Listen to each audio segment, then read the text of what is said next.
বাড়িতে অল্প স্বল্প চিকেন থাকলে বানিয়ে নিন এই সুন্দর রেসিপিটা। ভাত, রুটি কিংবা পরোটার সঙ্গে দারুণ জমে যাবে, সবাই ধন্য ধন্য করবে। তার জন্য আমি চিকেনটাকে ছোট ছোট করে কেটে নিয়েছি।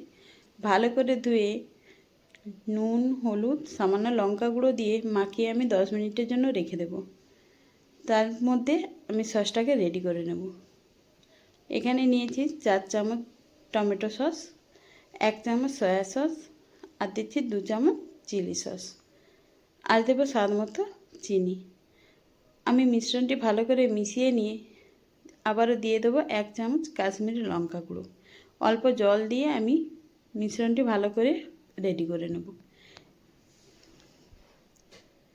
এরপরে কড়াইতে দেব অল্প পরিমাণে সাদা তেল। তেলটা গরম হয়ে গেলেই আমি অল্প অল্প চিকেনটা ভেজে নেব। তবে খুব বেশি কড়া করে ভাজবো না, হালকা করে ভাজবো। কড়া করে ভাজলে চিকেনটা খেতে ভালো লাগবে না। হালকা হালকা ভেজে নিয়ে নামিয়ে নেব। বাদ বাকি চিকেনগুলো আমি একইভাবে ভেজে নেব।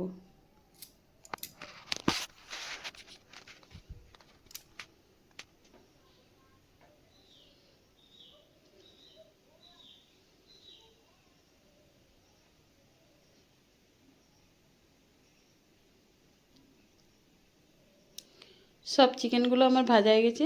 কড়াইতে অনেকটাই তেল রয়ে গেছে, আমি তেলটা কমিয়ে নেব। অল্প 1 চামচ তেল দিয়ে দেবো গ্রেট করে রাখা আদা। আদাটা ভেজে নেওয়ার পরে দিয়ে দেবো কেটে রাখা পেঁয়াজ আর ক্যাপসিকাম। তবে আমি এখানে লবণটা দিচ্ছি না, যেহেতু সসে লবণটা আছে।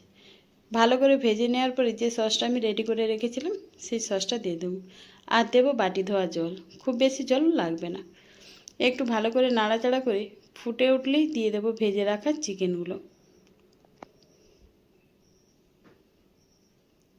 আবারও আমি বেশ কিছুটা সময় ফুটিয়ে নেব।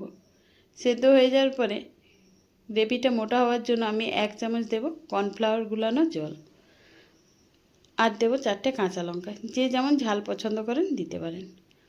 হালকা নাড়াচাড়া করে নামিয়ে গরম গরম পরিবেশন করুন। সত্যি বলছি, এত অপূর্ব লাগবে খেতে চিকেনের এই সুন্দর রেসিপিটা।